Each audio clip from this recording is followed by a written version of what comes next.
Hello Africa, and welcome to From the Horse's Mouth with Alice Tagwira. This is a She Glows Africa magazine production. As you all know, that at She Glows Africa magazine, we promote celebrating women, we promote educating women, we promote empowerment of many sorts. Today, we want to look at one of the industry leaders, a corporate leader, a businesswoman, Madam Chipo Mutasa, who is doing well in the land of Zimbabwe.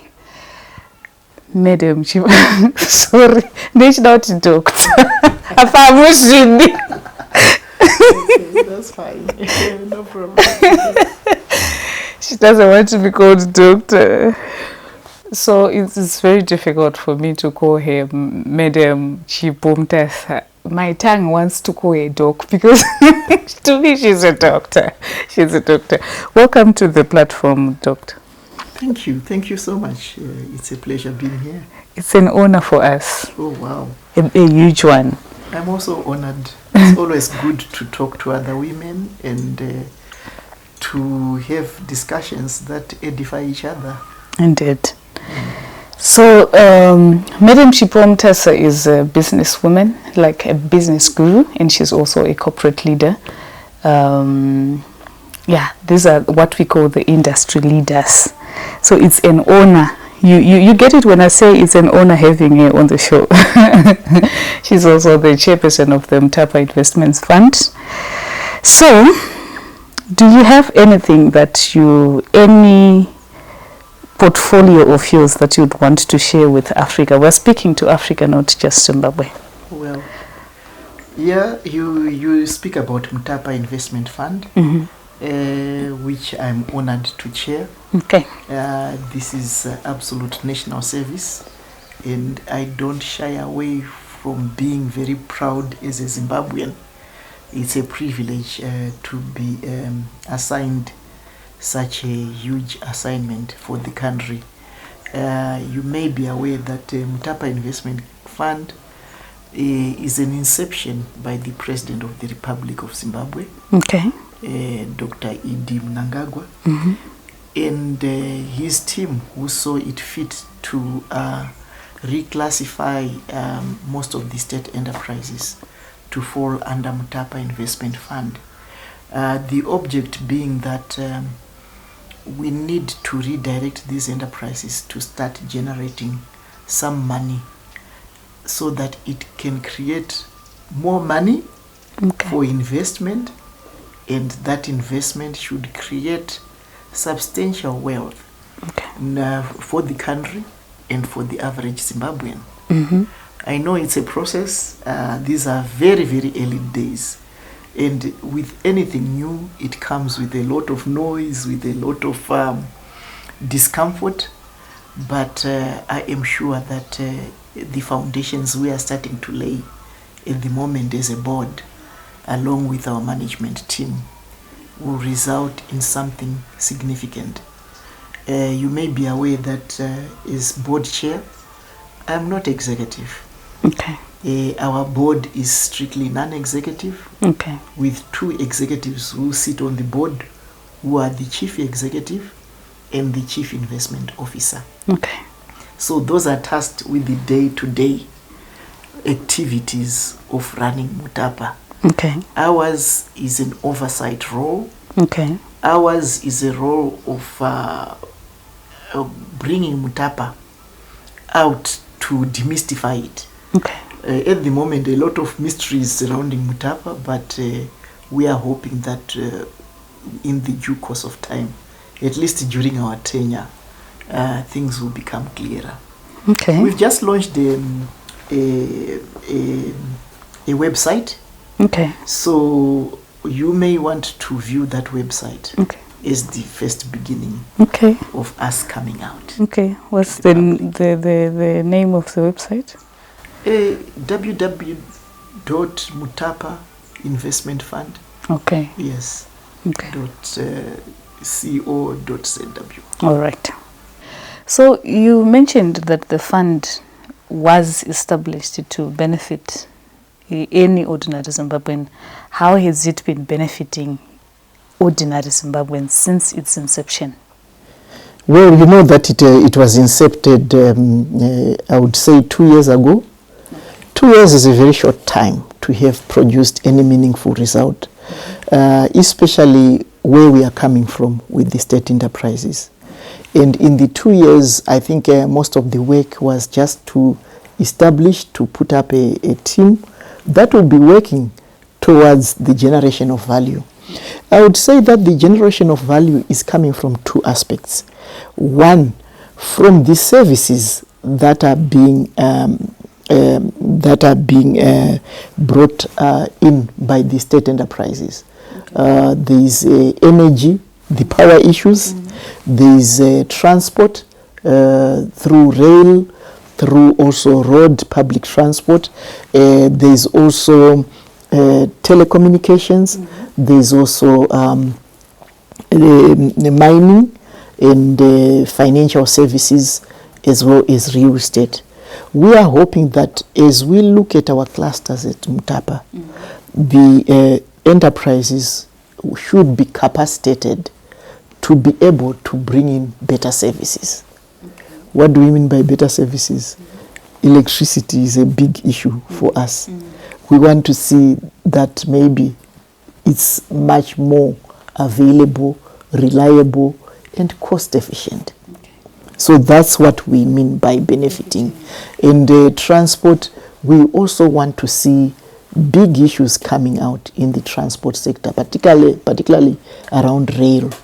Yeah, so that our goods can be transported more efficiently and at a cost-efficient level. So those are benefits. But over and above that, we are expecting that any organization that will come under Mutapa will operate commercially. What would we mean by commercially is that they should make profit. And if they make profit, the owner, in this case who is Mutapa assigned by government of Zimbabwe, should be receiving a dividend. That dividend has to be invested for the benefit of growth, of more wealth for not just Mutapa, but for the people of Zimbabwe. I'm sure you are aware that the state enterprises used to contribute a lot to the country's gross domestic product. So we are expecting that this contribution has to come back. I'm not so sure whether it will come back to the 40% levels that it used to, but it has to be a meaningful contribution to the income of Zimbabwe. So that is the benefit that I'm talking about. So it's not an easy thing, because from where we are coming from, quite a number of things need to be happening. But that's why now there's a management team in place to ensure that some of those building blocks are put in place and that we can operate.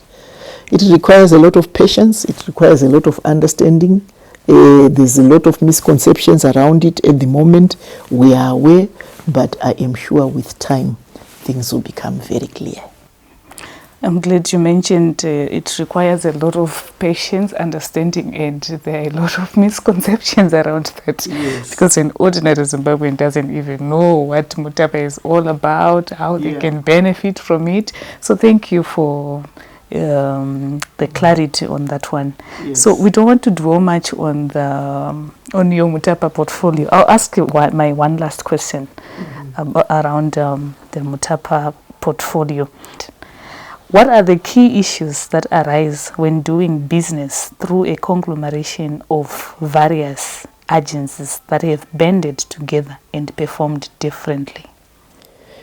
Well, the major issue really is to say which area is the most important. It is always conflicting. Each area, obviously, each entity is an important entity. How do we address that? How do we make it a meaningful entity? How can we address its issues and the challenges that they are facing?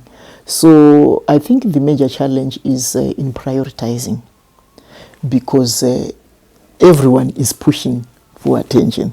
Okay. So prioritization, as well as just ensuring that there are sufficient systems to allow that entity to perform and perform at an optimum. So I would say those are the major challenges that we have. Obviously, there's issues around capitalization. Everyone wants money to be able to do extra. Where do we get that money? So again, it's for Mutapa to answer those questions and to address. Okay. So we said prioritization and capitalization. Yes. Wow. I'm a good student. Yes. And also, I suppose another critical area is to ensuring that there's good governance throughout in the entities and in Mutapa itself. So I think that is the third pillar that I would give you. Okay. Yes. Indeed. Interesting. And zviri kuvhura nzeve, zviri kuvhura pfungwa. Okay. Right. Okay. You stand out as a leader and a powerhouse in the corporate world. How do you measure your success beyond financial achievements? Well, I think it's a matter of perception, like financial success. I don't consider myself financially successful at all. I still battle to pay my bills, and but really, I think I would want to define success as what Paul J. Mayer says, that success is the realization of predetermined goals, personal and even corporate goals. So once one has clarity around their goals, what they want to achieve in their personal lives, in the business life, and you then do roadmap to achieve those goals, I think that's part of being successful. And goals obviously may be immediate, short term, medium term and long term. There has to be clarity around that, and also there has to be clarity around are we measuring, what are we measuring, what are the targets.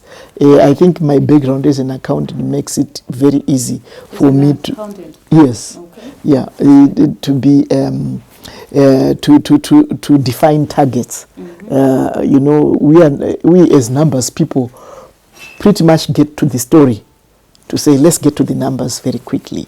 And I think that, to me, has been a very important resource that I've always used in my personal and in my business life. Right now, I'm retired. The Mutapa assignment, as I say, is a non-executive role. What does it mean? I don't work at Mutapa. When I go and chair meetings, most of our board meetings and board committee meetings, they are once every quarter. I actually sit on other boards in the meantime. I sit on a banking group where I'm deputy chair. I also do the same.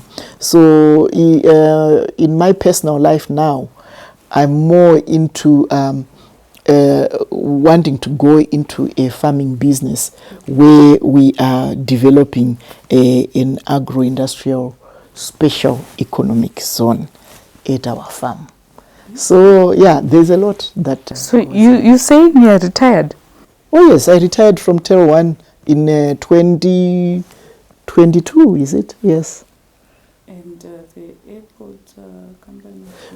Well, the airport, it was Air Zimbabwe. I resigned from Air Zimbabwe, chairing the Air Zimbabwe board, because Air Zimbabwe is now reporting into Mutapa. So Air Zimbabwe now has to have a different board to... But it's still under you. It's still under Mutapa, yes. Interesting. Yes. So over the years, how do you define your leadership style? You're very reserved. You've got a lot to give out there, but you don't want to come out there very reserved. Your life is private. We don't see you addressing women at conferences, yet everyone is always talking about Dr. Chippo Mutasa. How can you define your type of leadership? I don't think I'm reserved. I disagree. Okay. It's just that it depends where you want to see me. I've addressed quite a number of events. Just next week, I'm actually addressing some women for the Women's Day. At my church, I'm very active. I'm very vibrant within the church circles. In business circles, here and there, I'm seen. But my leadership style is very situational. For example, in Tier 1, I think I want to define my leadership as transformational. Okay. Transformational in the sense that we needed to transform the entity from being a parastatal, which was a monopoly, to a commercial entity, which is competing with all other entities in telecoms. So as a result, I needed to be transformational.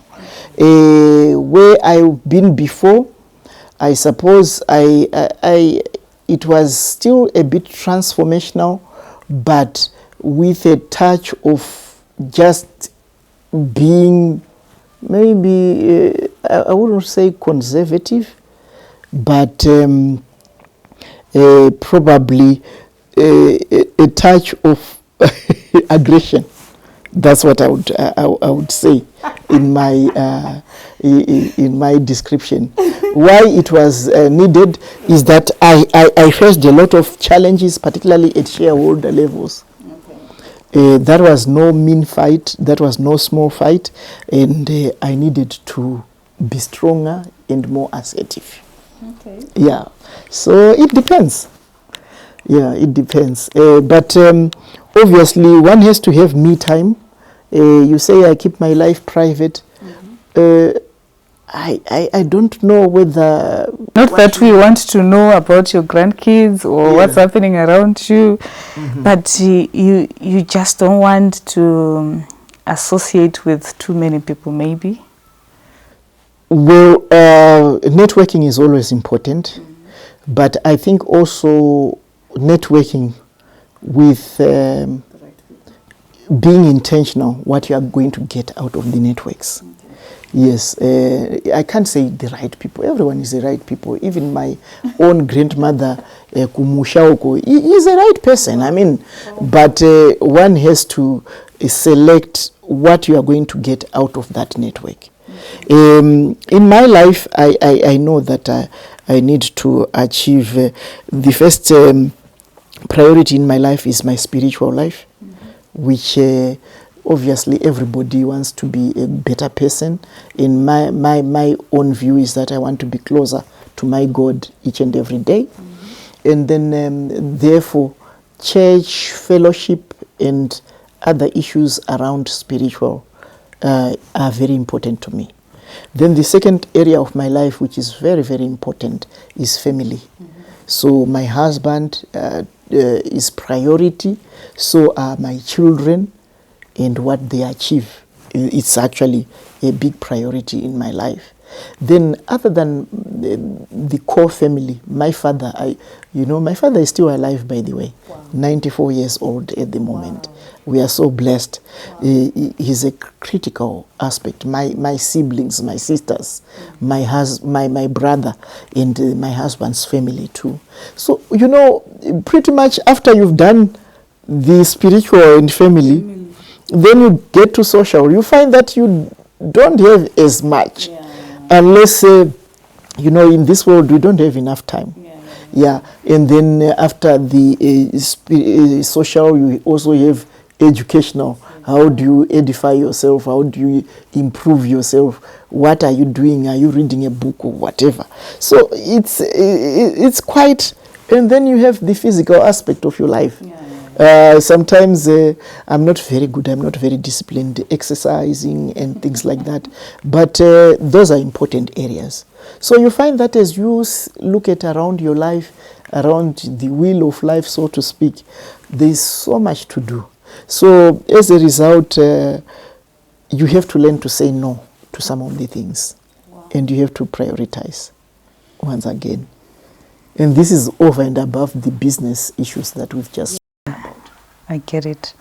So at what point in your career was your turning point? Certainly my turning point was being appointed Chief Executive Officer of Rainbow Tourism Group in 2005. That was really a turning point. Prior to that, I was in very senior finance role as a senior executive. In fact, I was now the Chief Financial Officer of RTG before I was promoted to CEO. That definitely is a turning point, because you are coming from one discipline into a broader area, and it comes with a very strong sense of responsibility and assignment. I remember my dad, my father again, when I was telling him that I've been promoted and you get excited, he wasn't that excited. So when he sat me down, he explained that, you know, the higher you go, it's like climbing a mountain. And when you're on top of the mountain, it's very beautiful, isn't it?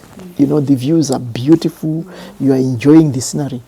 But all the winds that will come, they will hit you first, isn't it? And because you are on the mountain, you are also the most visible. So that sobered me a lot. Wow. To know that as you become a leader, you are not just doing it for yourself. You are doing it to serve other people. And whatever you do is actually something which society or every other young woman will be looking at and say, I want to be like that. Yeah. So if you do wrong, you are setting the wrong example or wrong precedence, because people look at leaders as role models. And once you start being associated with bad things, you then become that model that brings into other people's lives. So, you know, when I was appointed at RTG, I then adopted the prayer of Jabez every single day for the first year. I would kneel every single day and say, Thou bless me indeed, keep me away from evil, and continue to enlarge my territory. The prayer of influence, the prayer of being good, the prayer of just having a positive impact in whatever I do. And I believe that God has and continues to honor that prayer, because I still pray the prayer of Jabez. Not every, but occasionally I still do. It's already answered. It has been answered, but it continues to be answered. Yeah, it continues to manifest. Yes. Paul in the word says, not that I've attained it. Yeah. I don't think anyone would ever, as long as we are in this world, I don't think you ever say, this is it. You continue pressing forward. Wow. Powerful. Powerful. So there is a topic that is so close to my heart. Yes. Okay. It's about women of influence, women in power. There is a misconception around them. Okay. Yeah. People usually think that they can't submit to their husbands. Okay. And they can't obey instructions. They are all about power. They don't understand what it is to take an instruction from a husband, or they don't know how to healthily coexist with their partners. How has been your journey with your husband? Okay. Because you have been and you are always a woman of influence, a career woman, a powerful woman? Well, it's never easy. I must say it's never easy, but I'm blessed to have the husband that I have in Oliver Mutasa. Our background is that we're in the same class at university. Wow. So we started dating in our final year at university. And I think what defines us is that we are friends first. Okay. Before we became husband and wife. So our default outside of husband and wife is the friendship. Okay. We have a very deep friendship with my husband. Yes, over time it might be difficult, but that's when you need to get help from all over in terms of mentorship. And that's when also you need to clearly define your value system, your roles, and also to know that being a boss and a leader does not mean that you are now the boss and the leader in the home. You have different roles. And I always go back to the Proverbs 31 woman. The Proverbs woman, I always call her Mrs. Proverbs. Okay. Mrs. Proverbs was a hard worker, took care of her family, woke up in the morning, did everything. But she never really watched what Mr. Proverbs was doing. Mr. Proverbs, from what I know, for all I care, he would just spend all his day loafing about and sitting by the gate. I think in the modern days, spending time at the pub. Okay. And boasting about his wife. Yeah. And I've always challenged most women that it's not so much what your husband is doing, but it's how you are bringing value to him and how you are relating to him as the head of your family, as your husband, as your friend and confidant and father of your children. And if you want your marriage to work, you need to make certain commitments. I mean, these are things that are laid down by our Lord. It's in the like I say, you go back. Our manual is the Bible, isn't it? Yeah. What does the Bible say about marriage? There are painful things around submission there, and you have to pray around those things. Thank you for mentioning that. Yeah, you have to pray around those things, and also you find that sometimes as women we lack tact. And that's something that one needs to learn, both in the leadership of corporate as well as back in the home. You need to know who your partner is, what are his qualities, and how do you then converse with him. Similarly, it's like looking at your board of directors. You need to know who is your board chair, who are the board members, how do you report to them, what is it that they want, what is it they are like. But when you come home, by the time you get into the gate, you have to wear a different hat. You are no longer the boss when you get home. You have to be very clear around that. That's, to me, it has worked for me. For other women, maybe they have different formula. But for me, okay. A quick that question. is the formula. A quick question on that one. Would you come back from work? Let's say you don't have helpers at home. You come back from work and your husband is home already, and you start cooking. You start putting things together, maybe cleaning or washing. What do you think about gender roles? Yes, you're tired, you're coming from work, and he is there. Maybe you spent the whole day at home. Oh, well, it's not so much about him. You just have to make your home comfortable the way you wish to have it. And yes, I would cook. Yes, I would clean. But fortunately, I did not have to experience that. My husband always knew that I had a very high-pressured job. We always had house help. the few days that we didn't, yes, I had to wake up, make sure the kids go to school. I have to wake up, do their lunch boxes, leave the house at least in a tidy position, come back, clean, and cook. Yes, I had to do that. But obviously, others are privileged to have husbands who are understanding, who are able, who can even enjoy the cooking. And why not?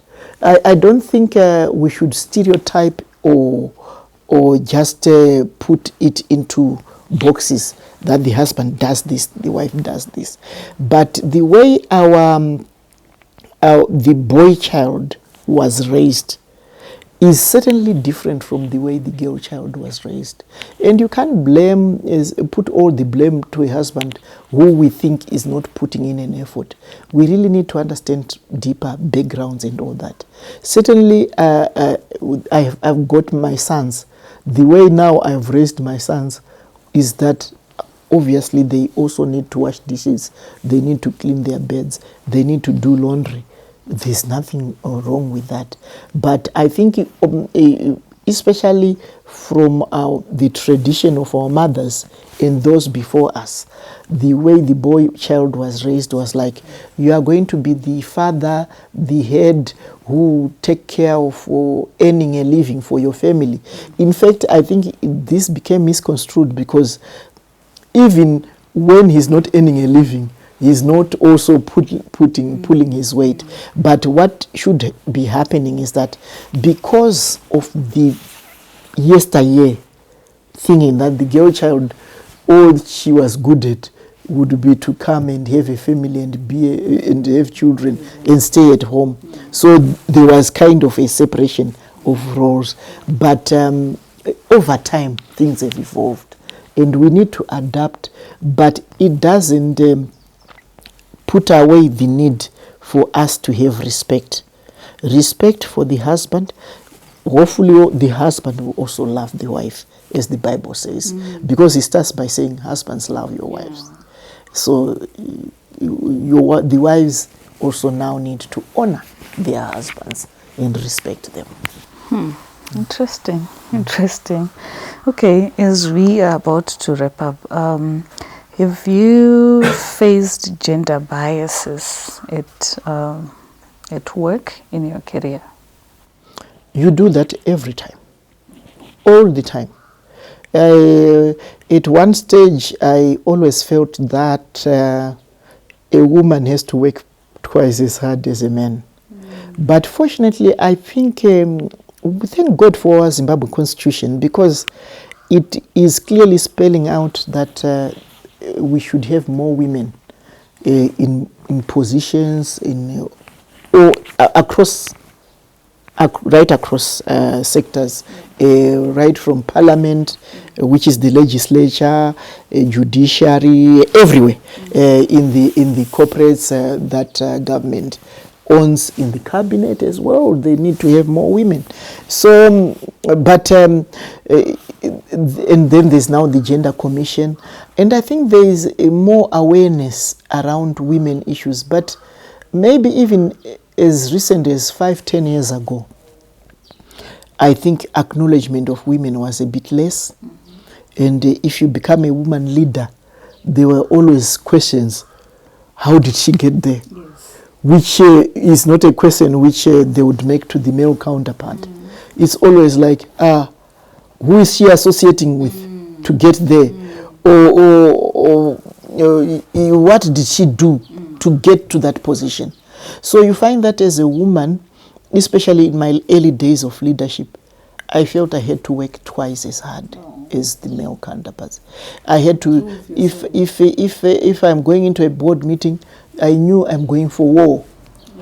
I would dress for war, prepare for war. My papers have to be right on point. But when you look at men now, while yes, they are good and naturally, talented in some of the areas, but because they are more of them, they feel they are within a comfort zone.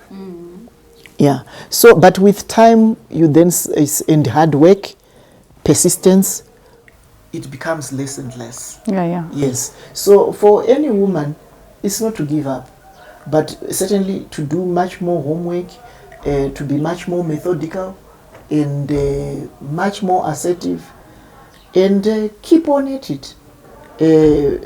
People always acknowledge good work.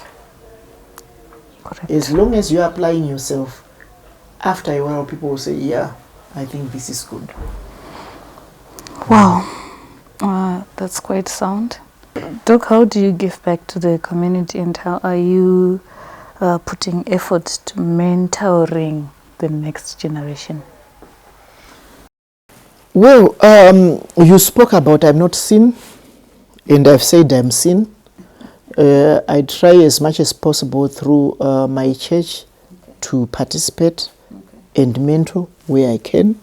I've got a number of mentees under me who I am challenging to do better in their lives, and I'm following up.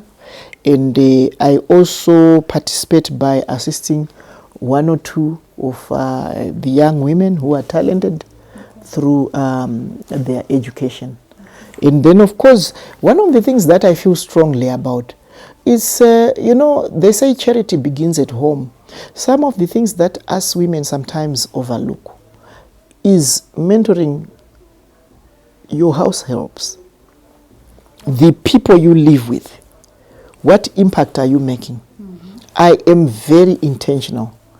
I have maintained the same person I've had when my son was young. My son, who is now 24, when he was turning 25, by the way. I think he's turning 25. That's my youngest. Mm-hmm. And since he was 3 years old. And I like spending time with the ordinary woman of Zimbabwe. What does ordinary mean? People that you think don't have names. Mm-hmm. People you think are not doing anything fantastic, perhaps are kutengesa madomas to make a living. Mm-hmm. I've got great pride and great appreciation and respect for women like that. When you look at their stories, they are able to take their children through school, university even. I love that, and I spend a lot of time. Maybe that's why you don't see me in the circles that you think I should be, because I like the ordinary and the simple things of this world. Okay. Yeah. Wow, beautiful. Yes. Yes. Okay, your last words to the women across Africa. In different sectors. Well, I feel that this is the season for women. Women can blossom, can excel in whatever area, whether it's fashion, whether it's a business, even owning and running banks. Women can do it. And this is our season. Africa is so rich, resources-wise, but it is richer in the girl, child, and woman in Africa. We are strong, we are passionate, we are hardworking, and we are intelligent, and we can do it. And we are the next biggest thing that everybody will come and see in Africa, because we'll be running all these economies as women. Wow. Well, Africa, I was seated with an authority. She's an authority, and as you could hear from her responses, she's a powerhouse. I was honored, and I'm honored, will forever be honored having you on this show. Thank you so much for gracing our platform. Well, thank you. All the best. All the best. Thank you so much. Bye-bye. Goodbye, Africa, and see you next time.